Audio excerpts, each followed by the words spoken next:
On our wedding day, Samuel Anderson never showed up. Instead, his mother, Mrs. Anderson, answered a phone call and told us Samuel had been rushed to the hospital. Leukemia. Emergency surgery. I didn't even stop to think. When she handed me the bone marrow donation papers, I signed them without hesitation. But I never made it out of that operating room. I lost my life on that cold, sterile table. And the baby I was carrying? Gone too. Even in my demise, my soul couldn't rest. I needed to see him, needed to look at the man I had loved for 6 years one last time. But when I found him, the truth hit harder than the end itself ever could. Samuel was perfectly fine. Not a trace of illness.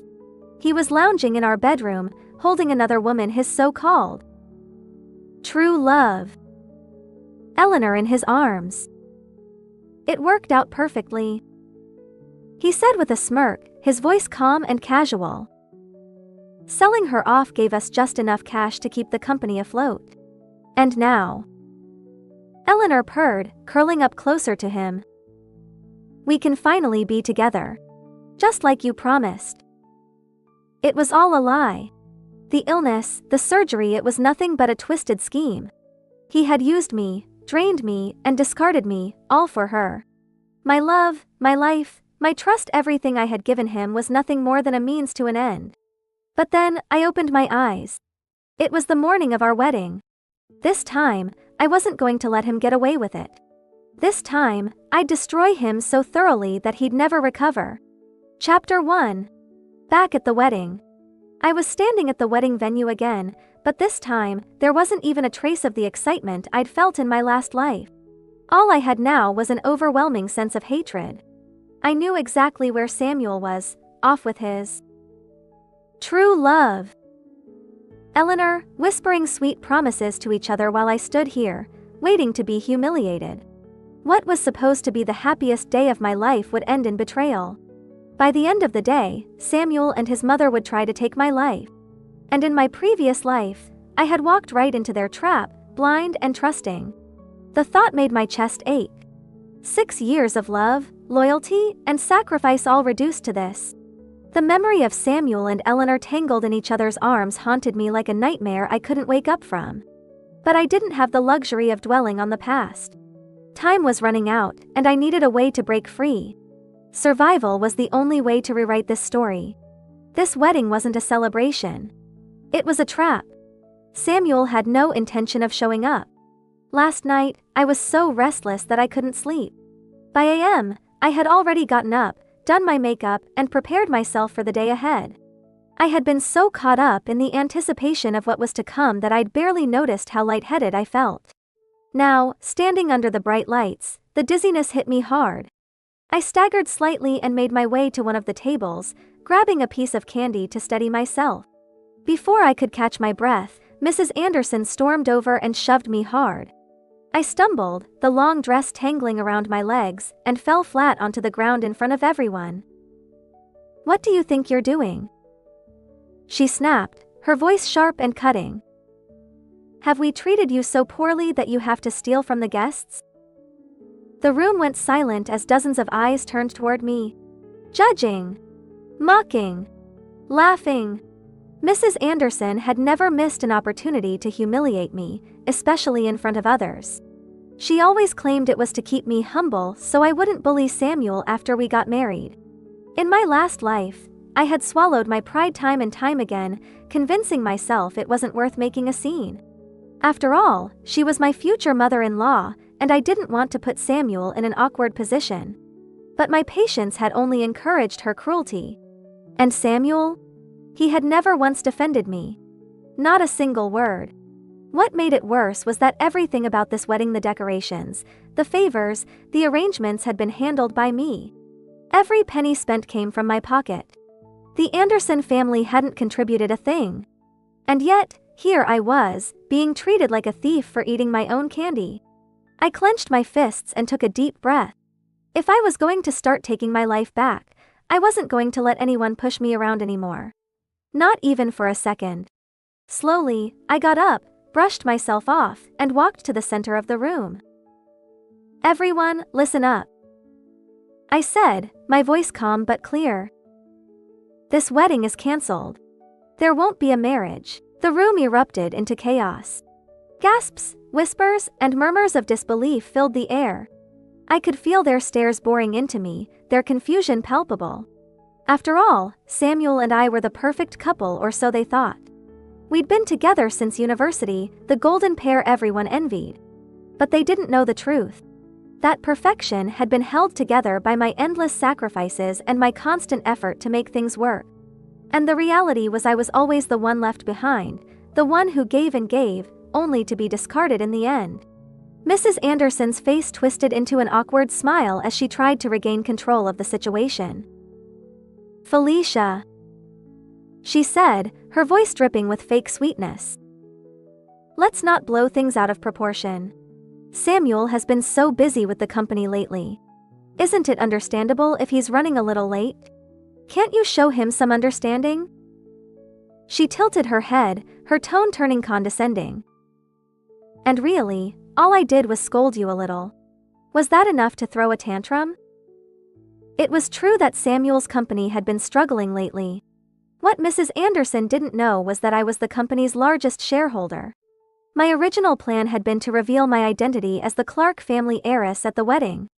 My family had always opposed me marrying a man like Samuel, who came from nothing. But I thought that once we were married, my father would have no choice but to help him save his company. Looking back, I couldn't believe how naive I had been. I had poured everything into this relationship, thinking my love and sacrifice would make it all work. But all it had done was make me look like a fool. "Samuel's been missing since last night," I said, my voice cutting through the murmurs in the room. "He hasn't shown up today either. Anyone would find that suspicious." My gaze locked onto Mrs. Anderson's, cold and unflinching. "And now, you're trying to blame me? Are you deliberately covering for him, or are you just trying to shift the focus off of his absence?" Her smile faltered, but I didn't stop. If he can't even be bothered to show up to his own wedding, it's not just disrespectful to me, it's an insult to every single guest here. And frankly, I don't see the point in marrying someone like that. I turned on my heel, ready to leave, when a sudden ringtone broke the tense silence. Mrs. Anderson quickly pulled out her phone and raised it high, forcing another smile as she addressed the crowd. "Everyone, don't listen to her nonsense," she said loudly, her voice trembling slightly. "It's Samuel's secretary calling. I'm sure there's a perfectly good reason for all of this." Chapter 2. The moment the call connected, I heard Eleanor's syrupy voice on the other end. "Mrs. Anderson, it's awful," she said, feigning panic. "Mr. Anderson has just been diagnosed with acute leukemia. They're rushing him to the hospital right now." "What?" Mrs. Anderson gasped, her voice rising with alarm. "What did the doctor say? Is it serious?"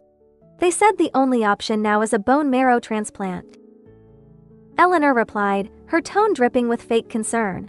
Then, as if it had just occurred to her, she added, "Oh, and isn't Felicia the same blood type as Samuel? Maybe she could donate." Her words were deliberate and perfectly calculated to shift everyone's attention to me. Mrs. Anderson's head whipped toward me, her eyes lighting up with sudden hope as she rushed forward. "Felicia!" she cried, reaching for my hand. "You and Samuel have the same blood type, don't you? Please, for all the years you've been together, can't you help him? I'm begging you as his mother." I stepped back, smoothly avoiding her grasp, and gave her a pointed look. In my last life, this was exactly how it had happened. The moment I heard Samuel was in danger, I'd been so blinded by love and panic that I'd agreed without a second thought. This time, I wasn't falling for it. I crossed my arms and watched her little performance unfold, my expression cold and unmoving. I still remembered the excruciating pain of that surgery, the icy, mechanical sounds of the operating room, the way my body had been torn apart, only to suffer for their lies. Not again. Mrs. Anderson's outstretched hand froze in midair. For a moment, she hesitated, clearly thrown off by my reaction. She was used to a Felicia who would bend over backward to accommodate her every whim, not this version of me. Her hesitation didn't last long. Her gaze darkened, and I caught a glimpse of the malice flickering behind her carefully constructed mask. Turning toward the Anderson family relatives seated among the guests, she raised her voice, dripping with emotion. "Everyone, please help me talk some sense into Felicia," she pleaded dramatically. "This is a critical situation. Isn't this when true love is supposed to shine? Samuel has always treated her so well. How could she turn her back on him now?" The Anderson relatives, ever eager to side with their own, immediately chimed in. "Felicia, how could you be so cold? He's your fiancé. You're supposed to support each other. Don't be ungrateful, think about everything Samuel has done for you." I almost laughed. The hypocrisy was truly something to behold. I held up a hand to silence them, my voice cutting through their chatter. "Do any of you actually understand how this works? Matching blood types is just the first step. A full match isn't guaranteed.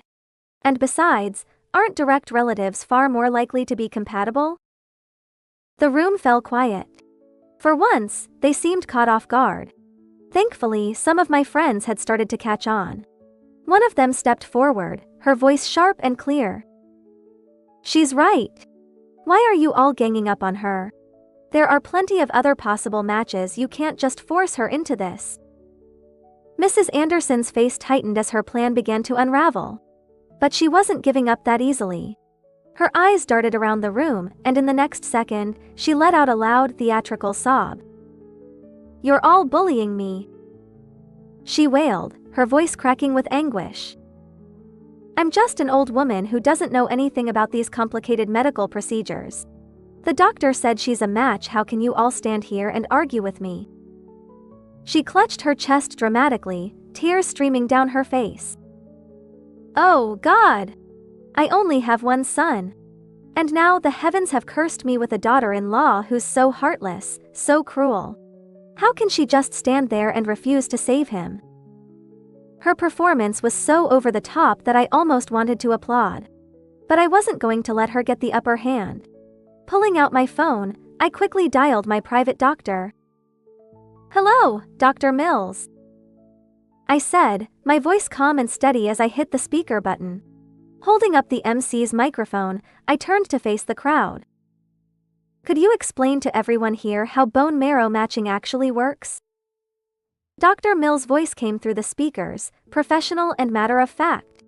He explained the process in detail, emphasizing that immediate family members were far more likely to be successful matches. The room fell silent as his explanation echoed through the venue. I turned back to Mrs. Anderson, fixing her with a cold stare. "Did you hear that, Mrs. Anderson?" I said, my tone sharp and unwavering. "I only have one husband. I'd hate to end up with a mother-in-law who would rather let him suffer than donate her own bone marrow." Her face twisted in fury as the crowd murmured in agreement. For a moment, I thought she might actually explode. But then, her expression shifted. Her eyes narrowed, and I saw the true malice behind them. "Felicia," she hissed, her voice low and venomous. "Let me make this very clear. You're going to donate that bone marrow whether you like it or not." Before I could respond, a group of large, burly men stepped forward, surrounding me. I recognized them immediately as the Anderson family's hired thugs. Two of them grabbed my arms, their grip like steel, and started dragging me toward the door. My friends tried to intervene, but they were outnumbered and quickly shoved aside. I struggled against their hold, panic rising in my chest. The harder I fought, the tighter their grip became. I couldn't deny it, I was scared. In my last life, it had never escalated to this point. But fear wasn't going to stop me. As they dragged me toward the exit, I reached into my pocket and pressed the emergency quick dial button on my phone. Chapter 3. I barely had time to process what was happening before I was dragged into the hospital, one I recognized all too well. In my last life, they hadn't even bothered to test if I was a match. Instead, they had shoved me straight onto the operating table like an object to be used. I could still remember the cold sting of the needle piercing my flesh, the sharp, shuddering pain that made my entire body tremble. Samuel never intended for me to survive.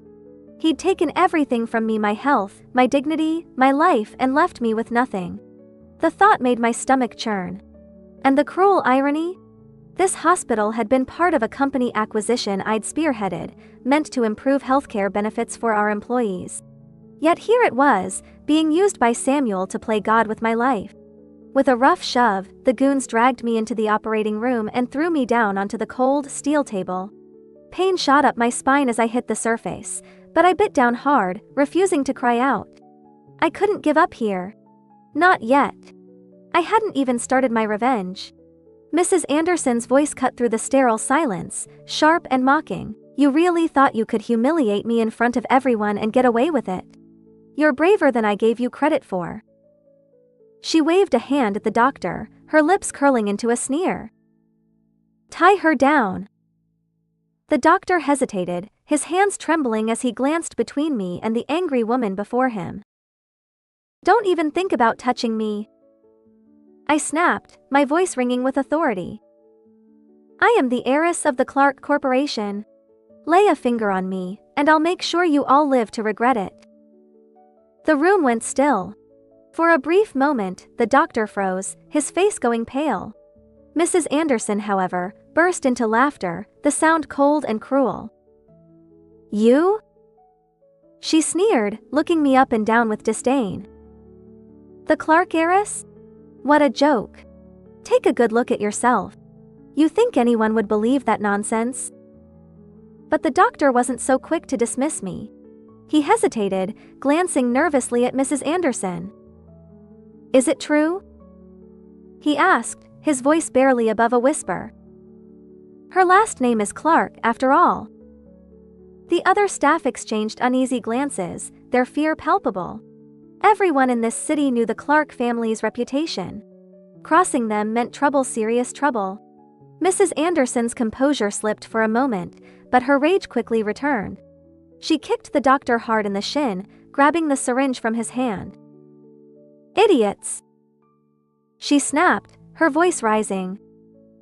She's bluffing. If she's really the Clark heiress, then I'll get down on my knees and kowtow 10 times. She stormed toward me, raising the syringe with trembling hands. But I wasn't about to let her win. As soon as she got close enough, I lunged forward and bit down on her arm as hard as I could. Her scream echoed through the room as she staggered back, clutching her arm. What are you all standing around for? She shrieked, her voice laced with fury. Hold her down. The goons didn't hesitate this time. They pinned me down on the table, gripping my arms and legs with a force that left me no room to fight back. Mrs. Anderson stalked toward me, her face twisted with rage. She raised her hand and slapped me hard across the face. You little bitch. She spat, her voice shaking with anger. She slapped me again, harder this time, until my vision blurred and the metallic taste of blood filled my mouth.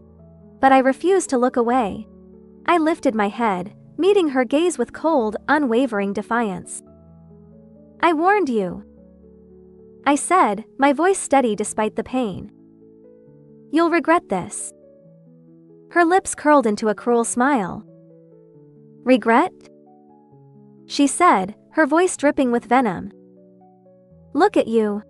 You're nothing but a pathetic little worm. What could you possibly do to me? She grabbed the syringe again, raising it high above her head.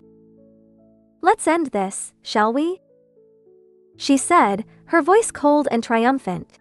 But before she could strike, a piercing scream filled the room. It wasn't mine. I turned my head and saw a familiar figure storm into the room. It was Butler William, the man who had raised me since I was a child. He had Mrs. Anderson's arm twisted behind her back in a grip so tight that she dropped the syringe with a clatter. Who dares to behave so outrageously? He thundered, his voice filled with authority. Before anyone could respond, another voice cut through the tension, deep and commanding. Stand aside. The crowd parted, and there he was, my father. He strode into the room with the kind of presence that made the air feel heavier, his sharp, steely gaze sweeping over everyone. For a moment, I couldn't breathe. I had seen this man broken before, crushed by grief after my demise in my previous life. He had aged overnight, his strong, proud figure bent under the weight of loss. But now, here he was, larger than life and very much alive. Tears burned in my eyes, but I held them back. The doctor was the first to react, stumbling over his words as his face turned ghostly pale. Mr. Clark. I didn't realize you were here. Mrs. Anderson, too, quickly adjusted her tone, her face twisting into a forced smile. Mr. Clark, she said, her voice trembling. This is just a small family misunderstanding. We didn't expect you to grace us with your presence. My father's lips curled into a cold, humorless smile. A family misunderstanding? He repeated, his tone icy. He turned his gaze to Mrs. Anderson, his eyes narrowing. If I hadn't come when I did, he said, his voice low and dangerous, my daughter would be gone right now. Chapter 4. What? Mrs. Anderson flinched, her expression faltering for just a moment before she quickly masked it. Her mind was clearly racing, scrambling for a way to turn the situation around. Surely, no one had seen what she'd done earlier. And Felicia, her obedient, spineless daughter-in-law to be, had never stood up to her before. Why was she acting so out of character today? But she had no better options. She'd have to gamble one last time. Felicia, darling, she began, forcing a weak smile onto her face. It was all just a misunderstanding, really. I was just panicking, thinking about Samuel. You love him so much, don't you? Of course, you'd want him to get better. Her voice dripped with fake warmth, every word carefully crafted to manipulate me. I could see it as clear as day. In the past, I would have fallen for it. I would have let her words crawl under my skin, let the guilt she wielded like a weapon push me into submission. Not anymore. I let her squirm in the silence for a moment, my expression calm and unreadable. Then, I tilted my head slightly and said, "Oh, I understand. You're just so worried about your son. But you do realize, don't you, that if my family, the Clark family, wanted to, we could crush Samuel's entire company with a single phone call?" Mrs. Anderson's face drained of color as the weight of my words settled over her. The haughty, overbearing woman from earlier was nowhere to be seen now. She nodded vigorously, even clasping her hands together in a pitiful gesture of submission. It was pathetic. And deeply satisfying. But I wasn't done with her yet. A slow smile spread across my lips, one I knew wasn't kind. "If you want forgiveness," I continued, my voice soft but razor sharp, "why don't you follow through on what you said earlier? Go ahead. Kowtow. 10 times. Her eyes widened in shock, and I could see the horror in her expression as she realized I wasn't joking. "You..." she started, but the words caught in her throat. I held her gaze, my smile never faltering.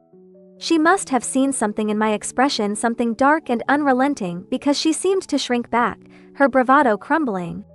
Mrs. Anderson took an unsteady step backward and then another before her knees gave out, and she collapsed onto the floor.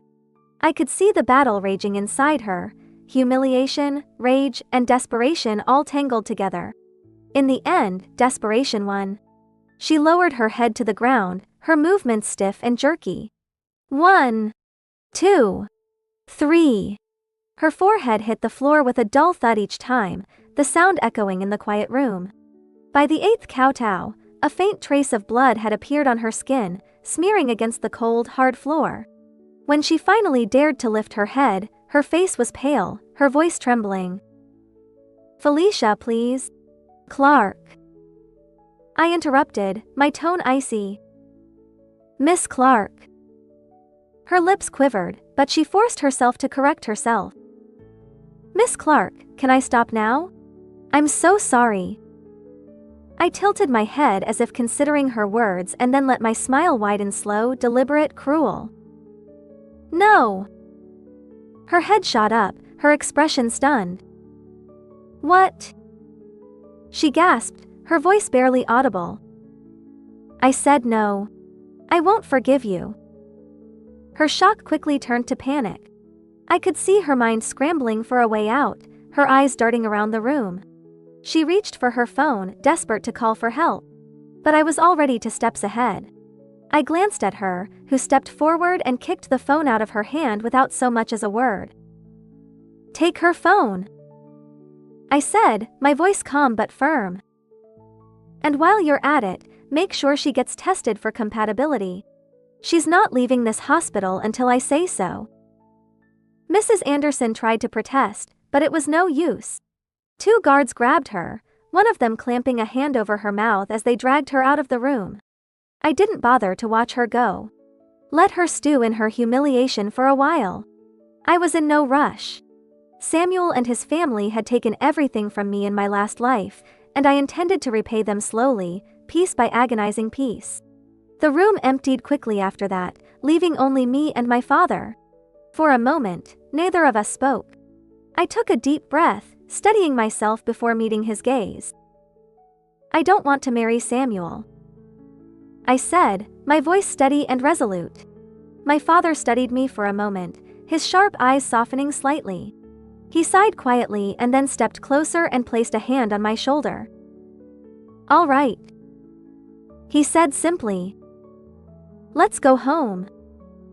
The word home settled over me, warm and heavy. As we sat in the car, driving away from the chaos of the hospital, everything felt strangely surreal. It was as though I were caught between 2 timelines, the pain of my past life and the hope of this second chance. My father's presence beside me felt solid and real, his broad shoulders a comforting reminder that I wasn't alone this time. I leaned back against the seat, letting the tension in my body slowly drain away. It wasn't too late. I still had time, but the memories of my previous life refused to let me rest. Samuel's betrayal, his cruelty, the way he had destroyed my family even after he'd murdered me, it all came rushing back, a storm of rage and grief that threatened to swallow me whole.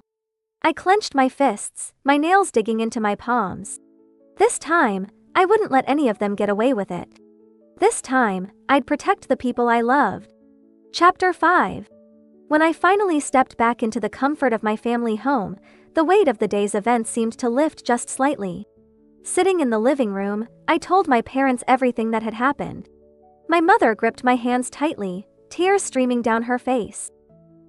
I knew it, she cried, her voice trembling with anger. I told you Samuel wasn't someone you could trust with your future. How dare they treat you like this?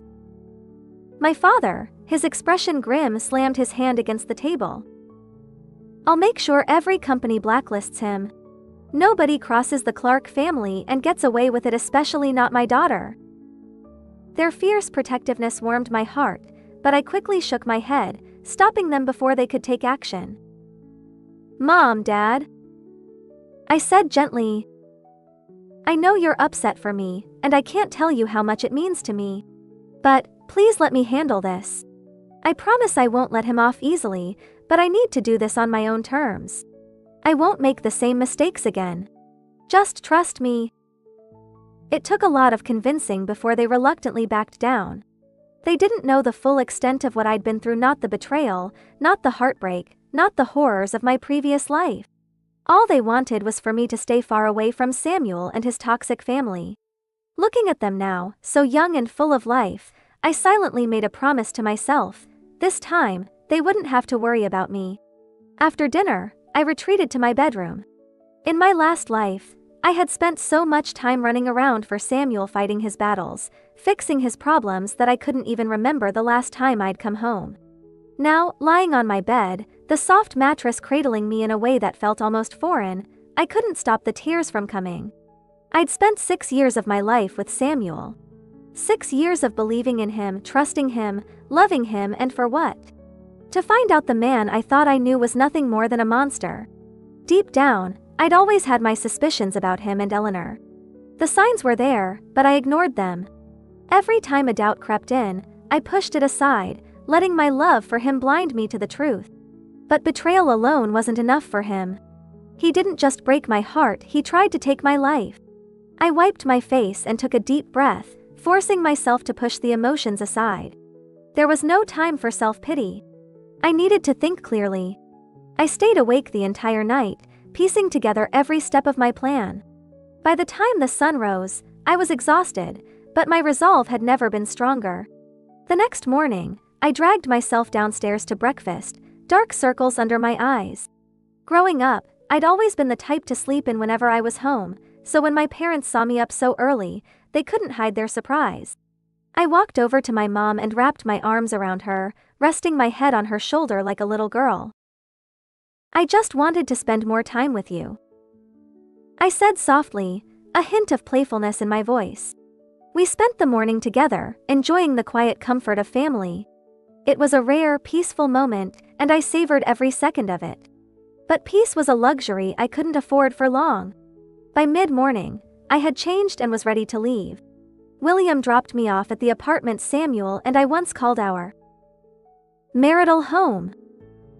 The moment I stepped inside, the memories hit me like a wave. I had poured my heart into this place, crafting it into the perfect home. Every piece of furniture, every decoration, it was all chosen with love and care, all part of the future I thought we'd share. I dreamed of raising our children here, of building a happy life together. Now, all I felt was disgust. I clenched my fists, biting back the nausea rising in my throat, and forced myself to head toward the master bedroom.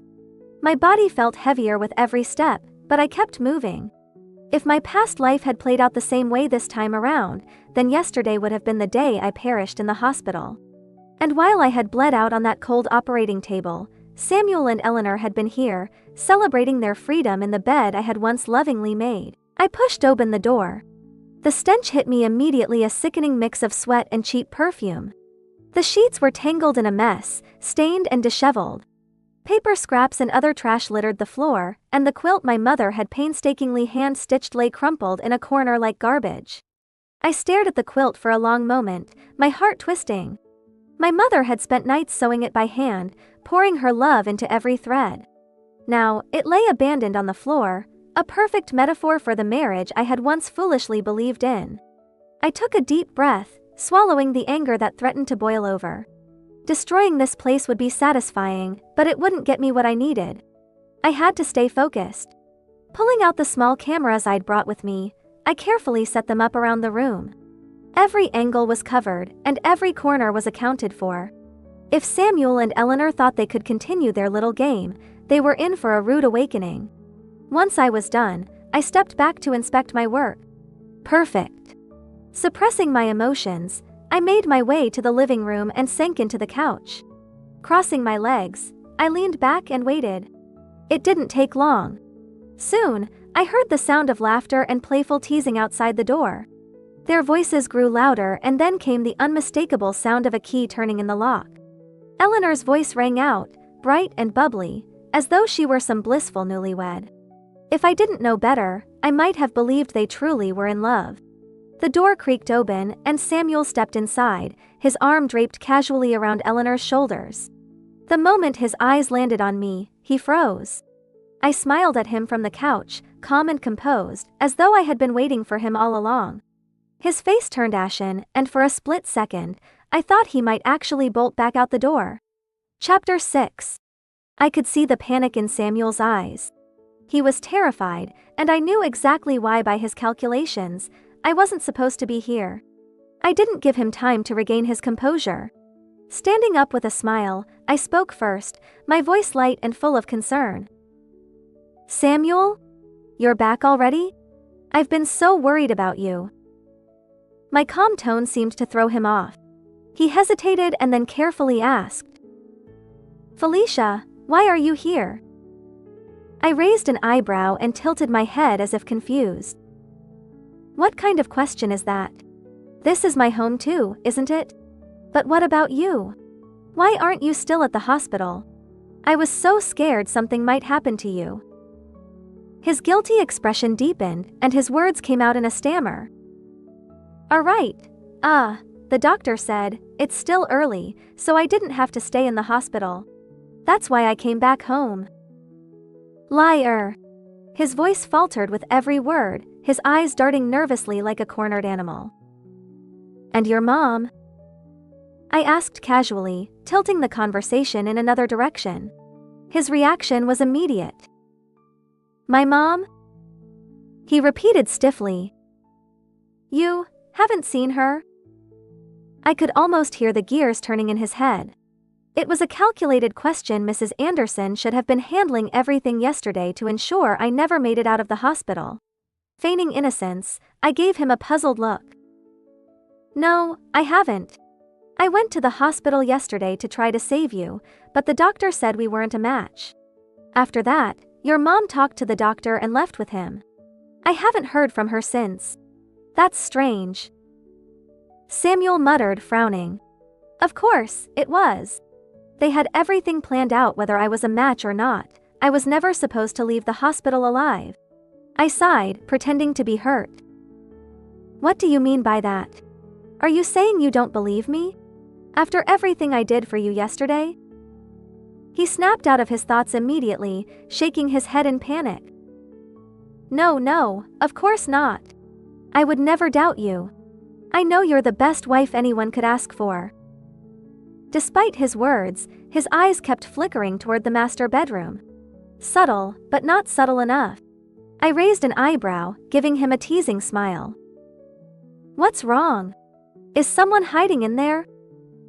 His face turned ghostly pale, the blood draining so fast that I had to fight back a laugh. Before he could manage a response, I waved it off. Relax, I'm just teasing you. Honestly, Samuel, you're so easy to scare. I glanced at my watch and added. Anyway, I need to head back to my parents' place. There's something I need to take care of. As I walked past him, I caught a glimpse of Eleanor awkwardly pressed against the wall, her face stiff with tension. I paused just long enough for my words to land. Oh, I said with a sweet smile, my voice dripping with mock sincerity. Your little secretary is here too? How thoughtful.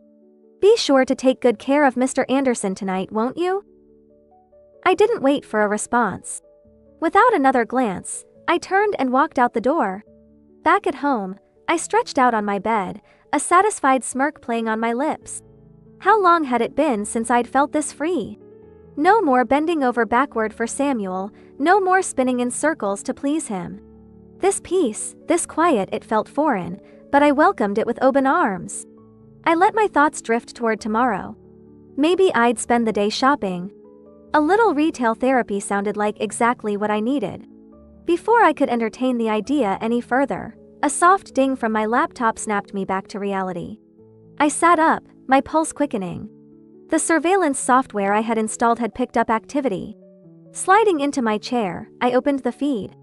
On the screen, Samuel and Eleanor were sitting on the edge of the bed, their heads close together. I turned up the volume, and their voices filtered through the speakers. Samuel, what's going on? You told me she wouldn't come back. Eleanor's voice was sharp, her irritation barely masked. You didn't see her this morning. Samuel muttered. She was practically bragging, acting like she had everything under control. Eleanor pouted, but it was all for show. Her body betrayed her as she leaned closer to him, resting her head on his shoulder. You better not be lying to me, Samuel.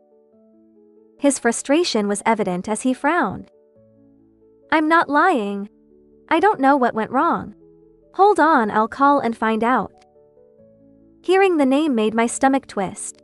The man Samuel had hired to orchestrate his sick plan to sell my bone marrow. Samuel dialed the number, and a gruff voice answered on the other end. Mr. Zachary. Samuel started, his voice low. What happened yesterday? I brought her to you exactly like we agreed. You think I don't know that? Mr. Zachary snapped. Listen, the heat's on right now. The higher-ups are cracking down hard. This kind of deal isn't going to fly anymore. What? Samuel's voice rose in panic. But what about the money you promised me? Money? Mr. Zachary barked out a bitter laugh. You're lucky I didn't get arrested. The deal's off. Don't call me again. The line went silence, leaving Samuel staring at his phone, his hands trembling. This can't be happening, he muttered. Without that money, how are we going to keep the company afloat? Eleanor leaned closer, her voice soft and sweet as she ran a hand along his cheek. Don't stress, darling. I checked with the accounting department earlier. They said we have enough to last another month. Samuel didn't seem reassured. Eleanor gave him a sly smile. Besides, you're resourceful. If this deal doesn't work, you'll just have to find another way. Worst case scenario, we can always sell her again.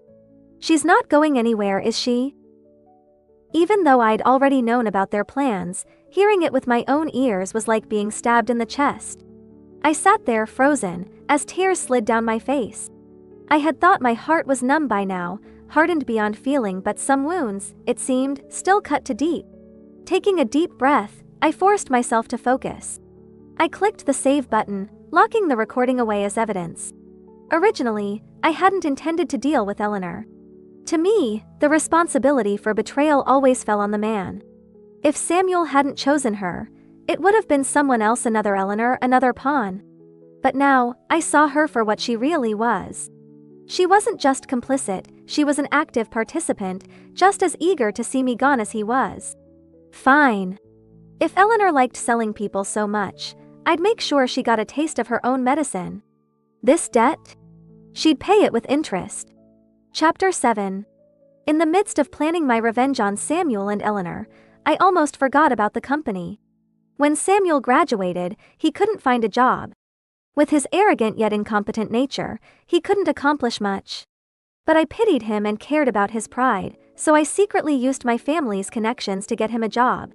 The company's financial problems were expected. I never intended for him to achieve much, just hoped we could be together. I had planned to secretly help him through this crisis after our wedding, but then this happened. I called the company to understand the situation. I learned that the company was in chaos. Many of the capable employees I had hired had left because Eleanor was running the place like her personal fiefdom, and currying favor with the boss had become a trend. I had a headache and told the person reporting to me to stop. Contact the former employees and have them come to my other company under my name. Explain the situation to them. And don't assign any more work to Samuel. I don't want this company anymore. Keep this confidential. I would keep the company as a facade for them while transferring all the business elsewhere. By the time I finished, it was past midnight. I went downstairs and saw my father still awake. I walked over and leaned on his shoulder. Dad, why are you still up? You little rascal, why aren't you asleep? It's different for you. I want you to age slowly and stay with me. I pressed my face against his. He put down his newspaper and looked at me closely. Why do I feel like our Felicia has changed? Grown up? Caring about us now. Don't worry about us. As long as you're happy and healthy, your mom and I are satisfied. My nose tingled, and I hugged him tightly. Hey, I just said you've grown up, and now you're acting like a little girl. I didn't say anything, just held him tightly, this man who truly cared for me. Chapter 8. With the company's issues temporarily resolved, I prevented further damage. I also secretly monitored Samuel's phone to prevent him from contacting others. Samuel cared most about his career and reputation, so I would target his weaknesses. The month Eleanor mentioned was almost up. Samuel was as anxious as a cat on a hot tin roof. Without money, how could he be with his beloved Eleanor? Eleanor wasn't easy either. When Samuel was the boss, he spent tens of thousands every month to please his beloved. Now, with no money, Eleanor often threw tantrums. Gradually, his beloved became a burden. Samuel's face was constantly troubled, unable to spare the energy to placate Eleanor. He even started thinking of me, his neglected wife. For the past month, I had been pretending the company was struggling, barely able to afford food. Samuel ate bread and pickles daily, looking pitiful. I decided whether to help him based on my mood. One evening, after a satisfying dinner at home, I brought leftovers to Samuel. I even bought a few bottles of his favorite wine. Samuel devoured the leftovers, making me feel disgusted. I wondered how I ever liked this man. I handed him a bottle of wine and started drinking. After a few rounds, Samuel's gaze softened. Felicia, you were with me when I started the company. Now that I'm down, you're still here. It's good to have you. I dodged his attempt to hold my hand and began my performance. We've been together for 6 years. Who else would I be with? This statement was half true, half from the Felicia who once loved him and half from the Felicia who had crawled out of hell. Samuel, remember Mr. Zachary from the party? He secretly asked for my contact, offering $5,000 a night. Everyone knew the Zachary family was the second wealthiest after the Thomas family. The head of the family was known for his extravagant lifestyle, with many assets of dubious origin. This time, I could kill 2 birds with 1 stone and eliminate a competitor for the Thomas family. Really? Would you do that for me? Felicia. My gentle gaze turned cold. Of course I would. Not. Samuel, already drunk, slumped over the table. I called William. William, everything is ready. How about your side? It was only 10 at night, the nightlife just beginning. I arrived at the agreed location, where William was waiting at the front desk. We exchanged glances, and I walked to the stage. Everyone's here. I apologize for the wedding incident. Tonight's dinner is on Mr. Samuel. The crowd cheered, some asking why Samuel wasn't present. Suppressing my excitement, I said, "Don't worry about Samuel. We've invited all the company's employees to thank you for your support. The company has finally overcome its difficulties. Mr. Samuel asked me to show you the company's recent progress." The screen behind me lit up. But instead of company updates, the screen showed 2 bodies entwined. The crowd was in an uproar. I pretended to be shocked, but everyone was fixated on the screen. As the scene reached its climax, the faces of Samuel and Mr. Zachary were revealed. Chapter 9. The scandal spread quickly, and Samuel's reputation was ruined. The sleeping pills were strong, and by the time he woke up, his phone was flooded with messages. I woke up early to watch his reaction. Seeing the messages, Samuel, exhausted from the previous night, nearly fainted. I slapped him awake. What happened? I need to go to the hospital. Samuel, with dark circles under his eyes, almost screamed. I don't know. Eleanor said you had a plan to make money. Honey, we can't afford the hospital. Wake up. I buried my face in my arms, stifling my laughter. Where's Eleanor? Get her here. She's been dating recently. Yes, I had arranged for a friend, a small business owner, to play with her. Samuel's face darkened, and I added fuel to the fire. What's wrong, honey? She's a young girl. She deserves to date. You can't expect her to work for the company forever. He finally passed out, and no amount of slapping woke him. I saw him again 3 days later. He looked even more haggard, no longer the confident man he once was. But Eleanor was back by his side. I heard Samuel had reported the incident, but Mr. Zachary had settled it with money. It was a form of selling. I was in a great mood. If Eleanor liked selling, let's see who sold better. The 2 seemed to have reconciled, but they didn't know I was in control. When I learned Samuel had received compensation, I had my friend cool off towards Eleanor. As expected, she returned to leech off Samuel. Compared to the haggard Samuel, I looked radiant. Since my rebirth, I had been doing beauty treatments and working out. I felt like I was back to my college days, before I devoted myself to a man. Seeing me, Eleanor's eyes filled with jealousy. Sister-in-law, Samuel is working so hard for the company, and you still have time to dress up. Are you looking for a new partner? I smiled, looking at her new designer bag. It seemed Samuel had spent most of his compensation on her. What's wrong, Miss Eleanor? Your bag looks nice. Did a new company hire you, or did you use Samuel's hard-earned money? You! Eleanor, feeling wronged, looked at Samuel. But Samuel, reminded of his troubles, snapped at her. Enough, shut up. Haven't you caused enough trouble? He stormed off. Watching his retreating figure, I felt immense satisfaction. These moments nourished me, but it wasn't enough. I wanted more. Chapter 10. As the scandal spread, no company wanted to work with Samuel.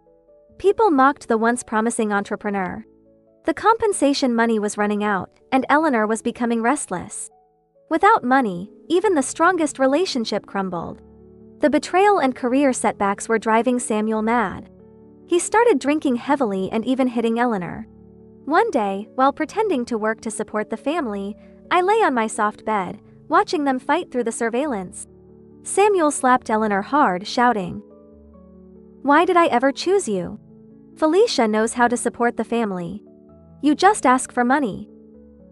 Eleanor retorted, "Now you think she's better? I didn't follow you to suffer. You're blaming me for your incompetence?" Her words provoked more violence. I was tired of watching their daily fights. Just as I was about to turn off the computer, I heard them plotting to sell my house. I perked up. The house was a gift from me to Samuel, with both our names on it. Now, he was finally targeting it. On screen, Samuel fantasized. "Felicia is so understanding. She'll forgive me. When I succeed, I'll buy the house back." I exhaled and made a call. Perhaps due to his bad luck, Samuel quickly found a real estate agent. The agent promised to transfer the money to his account immediately after the deal. But he asked Samuel to pick him up to see the house. Samuel, desperate, agreed without thinking. As soon as they left, I arrived with my team. Selling my house without my permission? He would pay for this. I grabbed a hammer and started smashing everything. I turned the house into a ruin. All the memories were gone. I felt I was close to ending this absurd relationship. When Samuel returned with the agent, they were shocked. Before they could react, the agent, following my instructions, beat them up. The reason? Deceiving him with a dilapidated house and wasting his time.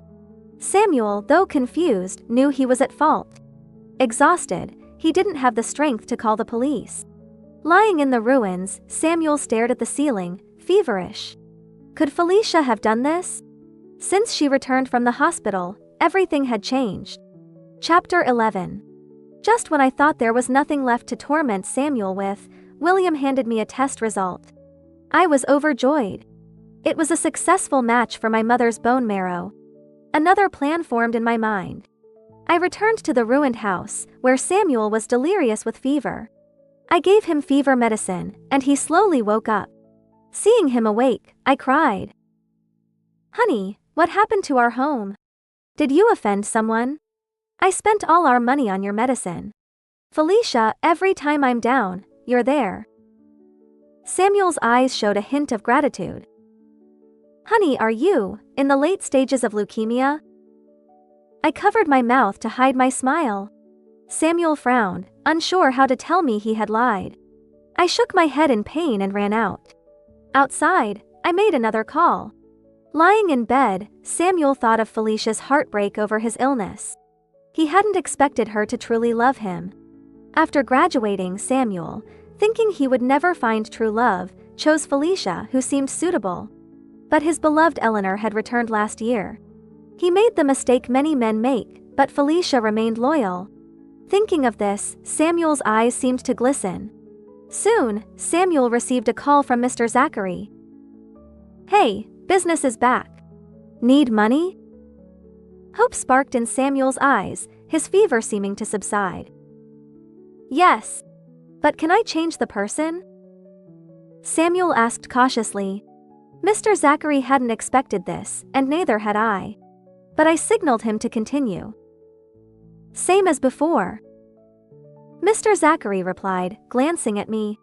I returned to the room, and Samuel excitedly told me we would have money soon. I knew he had given up on Eleanor. But my plan remained unchanged. The day for my mother's surgery arrived. I pretended to take Samuel to the hospital for a checkup.